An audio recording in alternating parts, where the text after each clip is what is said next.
সূরা বাকারা সূরা নম্বর 2 আয়াত নম্বর 183 মধ্যে উল্লেখ করেছেন, ইয়া আইয়ুহাল্লাযীনা আমানু কুতিবা আলাইকুমুস সিয়ামু কামা কুতিবা আলাল্লাযীনা মিন ক্বাবলিকুম লাআল্লাকুম তাত্তাকুন। হে বিশ্বাসীগণ, হে ঈমানদারগণ, হে মুসলমানরা, তোমরা ভালোভাবে শুনে রাখো। আল্লাহ সুবহানাহু ওয়া তাআলা এই আয়াতে বলছেন, ইয়া আইয়ুহাল্লাযীনা আমানু, হে ঈমানদারগণ, হে বিশ্বাসীগণ, কুতিবা বিমানা ফরিজা, আমি তোমাদের ওপর এই রমজান মাসের সিয়ামকে ফরজ করলাম, কামা কুতিবা আলাল্লাযীনা মিন ক্বাবলিকুম লাআল্লাকুম তাত্তাকুন, যেইভাবে ফরজ করা হয়েছিল তোমাদের পূর্বের নবী রাসূল এবং তাদের উম্মতের ওপর, ঠিক তেমনিভাবে আমি আল্লাহ তোমাদের ওপর রমজান মাসে সিয়াম রোজাকে ফরজ করলাম। কেন? লাআল্লাকুম তাত্তাকুন, যাতে করে তোমরা মুত্তাকি হতে পারো, দিনদার ইমানদার পরহেজগার হতে পারো, যাতে করে তোমরা আল্লাহ ভীরু হতে পারো, যাতে করে তোমরা এই রমজান মাস পেয়ে সিয়াম পালন করে যাতে করে তোমরা আমি আল্লাহকে চিনতে পারো, আল্লাহকে ভয় করতে পারো, যাতে করে তোমরা বেশি বেশি করে নেক আমল করতে পারো, যাতে করে তোমরা পাপ থেকে বেঁচে থাকতে পারো, যাতে করে তোমাদের আত্মাকে শুদ্ধি করে নিতে পারো। এই কারণে আমি আল্লাহ সুবহানাহু ওয়া তাআলা তোমাদের ওপর রমজান মাসের সকলের ওপর রমজান মাসের সিয়ামকে ফরজ করেছি। তাহলে রমজান মাসের সিয়াম ফরজ করার মেন উদ্দেশ্য, মেন টার্গেট হচ্ছে আল্লাহ সুবহানাহু ওয়া তাআলা যে যাতে করে আমরা রমজান মাসে সিয়াম পালন করে আমাদের আত্মাকে শুদ্ধি করে নিতে পারি, যাতে করে আমরা রমজান মাসে সিয়াম পালন করে বেশি বেশি করে নেকি অর্জন করতে পারি, যাতে করে আমরা ছোট বড় গুনাহ থেকে বেঁচে থাকতে পারি। এই কারণে মহান আল্লাহ সুবহানাহু ওয়া তাআলা আমাদের ওপর এই রমজান মাসের সিয়াম ফরজ করেছিলেন, যাতে করে আমরা মুত্তাকি হতে পারি। ইবনে উমর রাদিয়াল্লাহু তাআলা আনহু তিনি অন্য একজন সাহাবীকে জিজ্ঞাসা করছেন, তাকওয়া কি জিনিস তুমি কি জানো? তাকওয়া কাকে বলে তুমি কি জানো? তখন সেই ব্যক্তি উমর বিন খাত্তাব রাদিয়াল্লাহু তাআলা আনহুকে বলছেন যে আপনি কি কোনো কাঁটাদার রাস্তা দিয়ে যাতায়াত করেছেন? আপনি কি কাঁটাদার পথ দিয়ে আপনি হেঁটেছেন? তখন উমর বিন খাত্তাব রাদিয়াল্লাহু তাআলা আনহু তিনি বললেন যে হ্যাঁ, আমি কাঁটাদার রাস্তা দিয়ে হেঁটে গিয়েছি। তখন সেই ব্যক্তি উমর বিন খাত্তাবকে জিজ্ঞাসা করলেন যে আপনি যখন কাঁটাদার পথ দিয়ে যাতায়াত করেন তখন আপনি কিভাবে চলেন? তখন উমর বিন খাত্তাব রাদিয়াল্লাহু তাআলা আনহু তিনি বলেন যে আমি যখন কাঁটাদার রাস্তা দিয়ে যাতায়াত করি, যখন গিয়েছি তখন আমি খুব সাবধানে চলি এবং আমার লুঙ্গি পায়জামা বা পাঞ্জাবি এক কথায় আমার কাপড় চোপড়গুলোকে আমি গুটিয়ে নিই এবং খুব সাবধানে চলি, যাতে করে আমার শরীরে কাঁটা না লেগে যায়। আমি এইভাবে খুব সাবধানের সাথে কাঁটাদার রাস্তা দিয়ে চলাচল করি। তখন সেই ব্যক্তি উমর বিন খাত্তাবকে বললেন, এটাই হচ্ছে তাকওয়া। একে বলে তাকওয়া। যেরকম ভাবে কাঁটাদার পথ দিয়ে যাতায়াত করতে গেলে আমাদেরকে খুব সাবধানে চলতে হয়, কোথায় পা রাখছি সেই জায়গার দিকে তাকাতে হয় যে সেই জায়গার মধ্যে কাঁটা আছে কিনা। আমাদের ডানে বামে উপরে নিচে সব দিকে আমাদেরকে খুব সাবধানে সেই পথ দিয়ে চলতে হয়, যাতে করে আমাদের শরীরে, আমাদের পোশাকে, আমাদের গায়ে যাতে করে কাঁটা না লেগে যায়। ঠিক তেমনিভাবে আল্লাহ সুবহানাহু ওয়া তাআলা এই রমজান মাসে সিয়াম আমাদের ওপর ফরজ করেছিলেন, যে গত রমজান 1 মাস ধরে আমরা সিয়াম পালন করলাম। আল্লাহ সুবহানাহু ওয়া তাআলা বলছেন এই সিয়াম যে ফরজ তোমাদের ওপর করেছি, এই কারণে এই উদ্দেশ্য নিয়ে আমি তোমাদের ওপর রমজান মাসে সিয়াম ফরজ করেছি, লাআল্লাকুম তাত্তাকুন, যাতে করে তোমরা মুত্তাকি হতে পারো, দিনদার ইমানদার পরহেজগার হতে পারো। এই কারণে আমি তোমাদের উপর রমজান মাসে সিয়াম ফরজ করেছি। আজ আমাদের সমাজ, আমাদের গ্রাম, আমাদের পাড়া, আমাদের প্রতিবেশী, আমাদের সোসাইটি আজকে কাঁটায় পরিপূর্ণ হয়ে গেছে। আজকে আমাদের সমাজ পাপের কাঁটায় জর্জরিত হয়ে গেছে। কোথায় মদের কাঁটা, তো কোথায় জুয়ার কাঁটা, কোথায় লটারি, তো কোথায় জেনা, কোথায় ব্যভিচারের, অশ্লীল ছায়াছবির, এই সমস্ত কাঁটাতে আমাদের সমাজ, আমাদের গ্রাম, আমাদের মহল্লা, আমাদের পাড়া পরিপূর্ণ হয়ে গেছে। জেনা, ব্যভিচার, তাস, জুয়া, লটারি, ডিজে, গান বাজনা, এই সমস্ত বেহায়াই, বেপর্দা, এই সমস্ত ইসলাম বিরোধী কাঁটাদার বস্তু আমাদের সামনে চলে এসেছে। আমরা যে সমাজে, যে গ্রামে, যে পাড়ায়, যে বাড়িতে বসবাস করছি, আমাদের পুরো গ্রাম, আমাদের পুরো সমাজ, এলাকা কাঁটায় পরিপূর্ণ হয়ে গেছে। আজ আমাদেরকে এই সমস্ত ইসলাম বিরোধী কাঁটা থেকে, ইসলাম বিরোধী পাপ থেকে, এই জঘন্য পাপ থেকে আমাদেরকে বেঁচে থাকতে হবে। এ কারণে রাসূলুল্লাহ সাল্লাল্লাহু তাআলা আলাইহি সাল্লাম একটি হাদিসের মধ্যে বলেছেন, কাব ইবনে উজরা রাদিয়াল্লাহু তাআলা আনহু তিনি বর্ণনা করেন, রাসূলুল্লাহ সাল্লাল্লাহু তাআলা আলাইহি ওয়াসাল্লাম আমাদের উদ্দেশ্যে একদিন বললেন যে তোমরা মেম্বারের কাছে এসে বসো। কাব ইবনে উজরা রাদিয়াল্লাহু তাআলা আনহু তিনি বলেন যে আমরা রাসূলুল্লাহ সাল্লাল্লাহু তাআলা আলাইহি ওয়াসাল্লামের এই কথা শুনে আমরা মেম্বারের দিকে অগ্রসর হলাম, মেম্বারের কাছে গিয়ে বসলাম। তো রাসূলুল্লাহ সাল্লাল্লাহু তাআলা আলাইহি ওয়াসাল্লাম যখন এই মেম্বারে খুতবা দেওয়ার জন্য চড়লেন, তখন প্রথম সিঁড়িতে, প্রথম মেম্বারের পা রেখে বললেন আমিন। দ্বিতীয় সিঁড়ি বা দ্বিতীয় মেম্বারে যখন পা রাখলেন তখন বললেন আমিন। তৃতীয় মেম্বারে, তৃতীয় দফায়, তৃতীয় সিঁড়িতে যখন পা রাখলেন তখন বললেন আমিন। কাব ইবনে উজরা রাদিয়াল্লাহু তাআলা আনহু তিনি বলেন যে আমরা শেষের বেলা রাসূলুল্লাহ সাল্লাল্লাহু আলাইহি ওয়াসাল্লামকে জিজ্ঞাসা করলাম, হে আল্লাহ রসুল, আপনি অনেকবার আমাদের সামনে খুতবা দিয়েছেন, অনেক নসিহত করেছেন, কিন্তু ইতিপূর্বে আপনি আজকে যেটা করলেন কোনো দিন দেখিনি বা শুনিনি। আপনি মেম্বারে পা রাখতে গিয়ে আমিন বললেন কেন, কি কারণে, কি উদ্দেশ্যে, আমরা সেটা জানতে চাই। রাসূলুল্লাহ সাল্লাল্লাহু আলাইহি ওয়াসাল্লাম সাহাবায়ে কেরামদের উদ্দেশ্যে বললেন যে শুনো, যখন আমি প্রথম মেম্বারে পা রাখি তখন আমিন এ কারণে বলেছিলাম যে জিবরিল আলাইহিস সালাম আমার কাছে আসলো এবং বলল, রাগিমা আনফুহু আন আবদিন মান আদরাকা রমাজান ওয়ালাম ইগফার লাহু। ওই ব্যক্তি ধ্বংস হোক যেই ব্যক্তি রমজান মাস পেল অথচ তার গুনাহকে ক্ষমা করা হলো না, রমজান মাস পাওয়ার পরেও তার গুনাহ, তার পাপকে মিটিয়ে দেওয়া হলো না। রাগিমা আনফুহু, সেই ব্যক্তি ধ্বংস হোক। তো জিবরিল আমিন, জিবরিল আলাইহিস সালাম আমিন বলেছিলেন, তো আমি তার সাথে সাথে আমিন বলেছিলাম। যখন দ্বিতীয় ধাপায় বা দ্বিতীয় যখন ধাপিতে, দ্বিতীয় মেম্বারে যখন আমি পা রাখলাম তখন বলা হয়েছিল যে যেই ব্যক্তি আমার নাম শুনলো, অর্থাৎ মোহাম্মদের নাম শুনলো আর মোহাম্মদের নাম শুনে সাল্লাল্লাহু আলাইহি ওয়াসাল্লাম বা দরুদ পড়লো না, রাগিমা আনফুহু, সেই ব্যক্তি ধ্বংস হোক।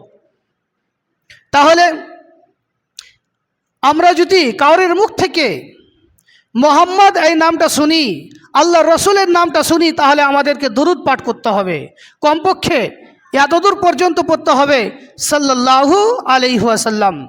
যেই ব্যক্তি আমার নাম শুনে দরুদ পড়লো না, কম করে সাল্লাল্লাহু আলাইহি সাল্লাম পড়লো না, সেই ব্যক্তি ধ্বংস হোক। তো জিবরিল আমিন বলেছিলেন, তা আমিও তার সঙ্গে সঙ্গে আমিন বললাম। তারপর তৃতীয় ধাপিতে যখন বা তৃতীয় মেম্বারে যখন পা রাখলাম তখন আমিন এ কারণে বলেছিলাম যে যে ব্যক্তি তার পিতামাতাকে বৃদ্ধ অবস্থায় পেল অথবা দুজনের মধ্যে কোনো একজনকে পেল অথচ তার খিদমত করে, তার সেবা যত্ন করে জান্নাতের হকদার হলো না, জান্নাতের মুস্তাহিক হলো না, রাগিমা আনফুহু, ওই ব্যক্তি ধ্বংস হোক, তার নাক খাক আলুদ হোক, ওই ব্যক্তি ধ্বংস হয়ে যাক। তো জিবরিল আমিন বলেছিলেন, তার সঙ্গে সঙ্গে আমি আমিন বলেছিলাম যে অবশ্যই সেই জন্য ধ্বংস হয়ে যাক। যাই হোক, এই হাদিসের প্রথম দিকে বলা হয়েছে মান আদরাকা রমাজান, যেই ব্যক্তি রমজান মাস পেল ওয়ালাম ইগফার লাহু, অথচ তার গুনাহকে ক্ষমা করা হলো না, রাগিমা আনফুহু, ওই ব্যক্তি ধ্বংস হোক। তাহলে আমাদের ভেবে দেখতে হবে, আমাদের চিন্তা করে দেখতে হবে যে আমরা গত 1 মাস ধরে রমজান মাসে সিয়াম রাখলাম, রোজা পালন করলাম, আমাদের কি গুনাহকে ক্ষমা করা হয়েছে? এই রমজান মাস, যে রমজান মাসে গত আমরা 1 মাস ধরে সিয়াম পালন করলাম, এই রমজান মাস ছিল ট্রেনিংয়ের মাস, এই রমজান মাস ছিল চেঞ্জিংয়ের মাস, এই রমজান মাস ছিল তাবদিলি পরিবর্তনের মাস। আমরা বুকে হাত রেখে বলতে পারবো যে আমাদের মধ্যে তাবদিলি পরিবর্তন চেঞ্জিং এসেছে কি না? যদি চেঞ্জিং এসেছে, যদি তাবদিলি পরিবর্তন এসেছে, তাহলে জানতে হবে যে আমাদের গুনাহকে ক্ষমা করে দেওয়া হয়েছে। আর যদি আমাদের মধ্যে পরিবর্তন না আসে, আমরা রমজান মাসে সিয়াম পালন করলাম এবং রমজান মাস যখন আমাদের সামনে শেষ হয়ে গেল, রমজান মাসের পর আবার আমরা আগে যেভাবে ছিলাম সে অবস্থায় আমরা আবার ফিরে গেলাম, তাহলে জানতে হবে যে রমজান মাস আমাদের রমজান মাসের সিয়াম বা রমজান মাসের ইবাদত আমাদের জন্য আল্লাহ সুবহানাহু ওয়া তাআলার কাছে গ্রহণযোগ্য হয়নি। আমরা আল্লাহ সুবহানাহু ওয়া তাআলার নজরে আমাদেরকে আল্লাহ সুবহানাহু ওয়া তাআলা কি করেননি? ক্ষমা করেননি। আমরা দেখলাম যে রমজান মাসে পুরো মসজিদ ভর্তি মুসাল্লি, সবাই নামাজ পড়তে আসলো, সিয়াম পালন করলো, কিন্তু রমজান মাস যখন শেষ হয়ে গেল, ঈদের দিন থেকেই আবার আমরা আগে যেরকম ছিলাম আবার সে অবস্থায় ফিরে গেলাম। এটা মুসলমানদের গুণ? এটা কি মুসলমানদের সিফাত বৈশিষ্ট্য? না। রমজান মাস আমরা পেয়েছিলাম, রমজান মাস এই কারণে দিয়েছিল আল্লাহ সুবহানাহু ওয়া তাআলা, যাতে করে অন্যান্য 11 মাসে যারা নামাজ পড়েনি এই রমজান থেকে যাতে করে তারা নামাজ পড়া শুরু করে দেয়। অন্যান্য মাসে যে মানুষ পাপ করছিল, যাতে করে রমজান মাস পাওয়ার পর সেই সমস্ত পাপ থেকে মানুষ বাজ এসে যায়, বিরত থাকে, বেঁচে থাকে। এই কারণে আল্লাহ আমি তোমাদের উপর রমজানকে ফরজ করেছিলাম। রমজান মাস এই কারণে দিয়েছিলাম যাতে করে আমি আল্লাহকে তোমরা চিনতে পারো, জানতে পারো, যাতে করে তোমাদের মধ্যে আল্লাহর ভয়, ভীতি, তাকওয়া তোমাদের মধ্যে আসে, যাতে করে তোমরা তাকওয়া অর্জন করতে পারো। এই কারণে আমি তোমাদের উপর রমজানকে ফরজ করেছিলাম। কিন্তু কি হলো? কি আমাদের সামনে রেজাল্ট আসলো? রমজান মাস শেষ, আমরা তারপর ঈদ পালন করলাম। ঈদ পালন করার পরেই আমরা আগে যেভাবে ছিলাম সেইভাবে হয়ে গেলাম। যেরূপ আগে যে কাজগুলো করছিলাম সেরকম আবার আমরা রমজানের পর আবার সেইভাবে আমরা কি হয়ে গেলাম? পরিবর্তন হয়ে গেলাম। এটা মুসলমানদের গুণ বৈশিষ্ট্য নয়। আমরা এটাও দেখলাম যে রমজান মাসে যে যুবকেরা, যে যুবতীরা, যে বৃদ্ধ মানুষেরা, এক কথায় যে মুসলমানরা রমজান মাসে সিয়াম পালন করলো, যে রমজান মাসের 5 ওয়াক্ত বা জামাত সালাত আদায় করলো, নামাজ পড়লো, ঈদের দিন কি হলো? খাস করে যুবকদেরকে দেখা গেল যে নামাজ তো ছেড়ে দিলই, কিন্তু ঈদের দিন সবারই হাতে বড় বড় Android 4G 5G 7G mobile, সবাই হাতে কি করলো? মোবাইল নিয়ে রাস্তায় গান বাজনা বাজাতে রাস্তায় চলে গেল। এমন দেখতে পেলাম যে বাচ্চাদের হাতে, ছোট ছোট বাচ্চা, ঈদের দিন সকালবেলা ঈদের নামাজের পর প্রায় বাচ্চা ছেলের মুখে হাতে দেখতে পেলাম যে সিগারেট ধরে রয়েছে, তারা সিগারেট পান করছে। যারা তার আগা দিন রাত্রি জাগরণ করলো, সিয়াম পালন করলো, সালাত কায়েম করলো, তারা ঈদের পর কি করলো? সিগারেট আর বিড়ি আর জুয়াতে ব্যস্ত থেকে গেল। তারা বাচ্চা। কিন্তু আমরা যারা গার্জিয়ান রয়েছি, আমরা কি আমাদের বাচ্চাদের ব্যাপারে গাফেল? আমাদের বাচ্চারা কোথায় যাচ্ছে, কি খাচ্ছে, কি পান করছে, কি শুনছে, আমরা কি সেই ব্যাপারে গাফেল? না, গাফেল নয়, আমরা তাদের ব্যাপারে জানছি। আমরা যদি আমাদের ছেলেদেরকে, মেয়েদেরকে, বাচ্চাদেরকে সাবধান সতর্ক না করি, তাহলে জেনে রাখুন আপনার বাচ্চার জন্য যারা গার্জেন, যারা সচেতন মানুষ, তাদেরকে আল্লাহ সুবহানাহু ওয়া তাআলার সামনে দাঁড়াতে হবে। তাদেরকে আল্লাহ সুবহানাহু ওয়া তাআলা জিজ্ঞাসা করবেন, আমরা তাদের জন্য জিজ্ঞাসিত হব। এ কারণে আমি প্রত্যেকটি যারা গার্জেন তাদের উদ্দেশ্যে বলবো যে আপনারা নিজে সাবধান হন এবং আপনাদের বাচ্চাদের ব্যাপারে আপনারা সতর্ক হন। আমরা দেখতে পেলাম যে রমজান মাস শেষ, আমাদের সামনে ঈদও শেষ, আর মাশাআল্লাহ ঈদের পর আমাদের মুসলিম এলাকা, পুরো এলাকা জুড়ে বিয়ে। যেখানে যাবেন, যে রাস্তায় যাবেন, 4টা 5টা 10টা 20টা বিয়ে লেগে আছে।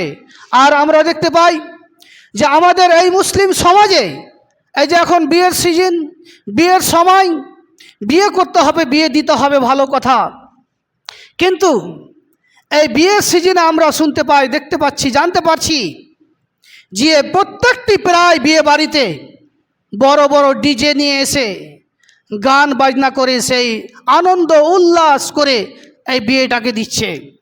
আচ্ছা বলুন, বিবাহের মতন একটা পবিত্র বন্ধনকে আপনি গান বাজনা দিয়ে কিভাবে অপবিত্র করছেন? এই বিয়ে বাড়িতে যারা যুবক তারা ড্রিঙ্কস পান করে এসে ডান্স করছে, এবং যারা যুবতী, এমনকি যারা যুবতী মেয়ে যাদের 16, 15, 10 বছর বয়স বা 18 বছর 20 বছরের বয়সর এরকম যুবক যুবতী মেয়েরা তারা এই বিয়ে বাড়িতে কী করছে? ডিজের সামনে ডিজে বাজছে এবং তার সামনে তারা কি করছে? গান গাচ্ছে, তারা ড্যান্স করছে, তারা বেহায়ের মতো তারা নাচ গান করছে। আমরা কি এ ব্যাপারে গার্জেনরা আমরা কি গাফেল? আমরা কি আমাদের ছেলে মেয়েকে, আমাদের মেয়েদেরকে দেখতে পাই না যে বিয়ে বাড়িতে ডিজের সামনে তারা নাচ গান করছে, তারা ডান্স করছে? আমরা কি এ ব্যাপারে সচেতন নই? আমরা কি তাদেরকে মানা করব না? তাদেরকে আমরা কি বাধা দিতে পারবো না? কেন আমরা তাদেরকে বাধা দিচ্ছি না? আমরা কি গাফেল হয়ে গেছি? আমরা কি অমনোযোগী হয়ে গেছি? আমাদের কি ঈমান, আমাল এবং আকীদা বিশ্বাস নষ্ট হয়ে গেছে যে আমরা তাদেরকে বাধা দিতে পারছি না? আল্লাহ রসুল সাল্লাল্লাহু আলাইহি সাল্লাম বলেছেন, আর নিকাহ মিন সুন্নতি, নিকাহ বিবাহ করা হচ্ছে আমার সুন্নাত। আমি রসুল, আমি নিজেই বিবাহ করেছি, এটা সুন্নাত তরিকা। ওয়ামান রাগিবা আন সুন্নতি ফালাইসা মিন্নি, এবং যে ব্যক্তি আমার সুন্নাতের বিরোধ পোষণ করলো সেই ব্যক্তি আমার অন্তর্ভুক্ত নয়, আমার দলের ব্যক্তি নয়। বিবাহ করতে হবে, ছেলে মেয়ের বয়স হয়ে গেলে বিবাহ দিতে হবে, ঠিক কথা, কিন্তু এই বিবাহের মতন পবিত্র বস্তুকে আমরা নাচ গান এবং এই ধরনের পাপ দিয়ে, ভটকা ফুটিয়ে, বম ফুটিয়ে, আরও বিভিন্ন রকমের তামাশা করে আমরা বিবাহের মতন পবিত্র বস্তুকে অপবিত্র দিয়ে আমরা শুরু করছি। এটা থেকে আমাদেরকে সাবধান হতে হবে, সতর্ক হতে হবে। আর খাস করে প্রত্যেকটি মানুষকে, প্রত্যেকটি মুসলিমকে, প্রত্যেকটি যুবক যুবতীকে সালাত কায়েম করতে হবে। আপনি যে কাজ করছেন, যে কাজের সঙ্গে জড়িত রয়েছেন, আপনি সে কাজ করুন, কিন্তু আপনি যে অবস্থায় আছেন, যে কাজের সাথে আছেন থাকেন, কিন্তু আপনাকে সালাত আদায় করতেই হবে। আমাদের সমাজে সব রকমের মানুষের দরকার রয়েছে। যেরকম একজন আলেমের দরকার আছে নসিহত করার জন্য, ঠিক তেমনিভাবে একজন ইমানদার ডাক্তারের প্রয়োজন আছে, ঠিক তেমনিভাবে একজন উকিলের প্রয়োজন আছে, ঠিক তেমনিভাবে একজন আমাদের সমাজে পুলিশের প্রয়োজন আছে, আইপিএস অফিসারের প্রয়োজন আছে, এমনকি আমি বলতে পারি আমাদের সমাজে মস্তান গুন্ডারও প্রয়োজন রয়েছে। ইমানদার গুন্ডা থাকতে হবে আমাদের সমাজে, ইমানদার মস্তান থাকতে হবে, ইমানদার ডাক্তার থাকতে হবে, ইমানদার ইঞ্জিনিয়ার থাকতে হবে, ইমানদার পুলিশ ফোর্স থাকতে হবে মুসলমানদের মধ্যে। আমাদের সমাজ, আমাদের সোসাইটি এইভাবে চলতে হবে। আমাদের সমাজে সব কোয়ালিটির মানুষ থাকতে হবে, কারণ আপনার দ্বারা যে কাজ হবে সেটা আমার দ্বারা হবে না, বা আমার দ্বারা যেটা কাজ হবে আপনার দ্বারা হবে না। এ কারণে আমাদের সমাজে সব রকমের লোক থাকবে, কিন্তু সবারই মধ্যে একটা জিনিস থাকবে, ঈমান সবারই মধ্যে থাকতে হবে, আকীদা বিশ্বাস সবারই মধ্যে থাকতে হবে, এবং সবাই ঈমানদার, এবং সবারই মধ্যে খাস করে একটা ইবাদত থাকতে হবে, সেটা হচ্ছে সালাত। সবারই মধ্যে সবাইকে নামাজি হতে হবে, সমাজি হতে হবে। রাসূলুল্লাহ সাল্লাল্লাহু আলাইহি ওয়াসাল্লাম যার দ্বারা যেটা কাজ সম্ভব তার দ্বারা সেটা কাজ আল্লাহ রাসূল সাল্লাল্লাহু আলাইহি ওয়াসাল্লাম নিয়েছেন। হাদিস আমাদের প্রমাণ করে যে প্রথম খলিফা হযরত আবু বকর সিদ্দিক রাদিয়াল্লাহু তাআলা আনহু, তিনি খুব নরম মিজাজের ছিলেন। আল্লাহ রাসূল সাল্লাল্লাহু আলাইহি ওয়াসাল্লাম তাকে নিয়ে তার দ্বারা যেটা সম্ভব সে কাজ করেছেন। দ্বিতীয় খলিফা উমর বিন খাত্তাব রাদিয়াল্লাহু তাআলা আনহু, সে খুব হট মিজাজি ছিলেন, রাগাল ছিলেন, ইসলামের জন্য রাগাল ছিলেন, সত্যের জন্য রাগাল ছিলেন, হকের জন্য রাগাল ছিলেন। তিনি নাইনসাফি বরদাস্ত করতেন না, তিনি ইসলাম বিরোধী কাজকে বরদাস্ত করতেন না। আল্লাহ রাসূল সাল্লাল্লাহু আলাইহি ওয়াসাল্লাম তার দ্বারা যেটা সম্ভব নিয়েছেন। হযরত উসমান বিন আফফান রাদিয়াল্লাহু তাআলা আনহু, তিনি খুব ধনী ব্যক্তি ছিলেন। আল্লাহ রাসূল সাল্লাল্লাহু আলাইহি ওয়াসাল্লাম তার দ্বারা যাকাত, খয়রাত, দান খয়রাত যা প্রয়োজন তার দ্বারা আল্লাহ রাসূল সাল্লাল্লাহু আলাইহি ওয়াসাল্লাম কাজ উঠিয়েছেন। হযরত মারসাদ রাদিয়াল্লাহু তাআলা আনহু, যখন তিনি ইসলাম কবুল করেননি তখন তিনি জানি ছিলেন, জেনাকার ছিলেন। ইসলাম কবুল করার পর তিনি ভালো হয়ে গেলেন। রাসূলুল্লাহ সাল্লাল্লাহু আলাইহি ওয়াসাল্লাম তাকে দিয়ে সমস্ত জেনার কাজগুলোকে বন্ধ করেছিলেন। আল্লাহ রাসূল সাল্লাল্লাহু আলাইহি ওয়াসাল্লামের জামানায় একজন শায়ের ছিলেন, তার জ্বালা রাসূলুল্লাহ সাল্লাল্লাহু আলাইহি ওয়াসাল্লাম শায়েরি লিখেছিলেন। কাতেব ওহী যে ছিলেন, যার হ্যান্ডরাইটিং ভালো ছিল, রাসূলুল্লাহ সাল্লাল্লাহু আলাইহি ওয়াসাল্লাম তার যারা ওহী অর্থাৎ কোরআনকে লিখিয়েছিলেন। এক কথায় রাসূলুল্লাহ সাল্লাল্লাহু আলাইহি ওয়াসাল্লাম যার দ্বারা যে কাজটা প্রয়োজন এবং সম্ভব, রাসূলুল্লাহ সাল্লাল্লাহু আলাইহি ওয়াসাল্লাম তার দ্বারা সেই কাজটা উঠিয়ে নিয়েছেন। এ কারণে আমাদের সমাজে সমস্ত লোকের প্রয়োজন রয়েছে, কিন্তু সবারই মধ্যে ঈমান থাকতে হবে, সবাইকে নামাজি থাকতে হবে, সবারই মধ্যে আকীদা এবং বিশ্বাস পরিষ্কার থাকতে হবে।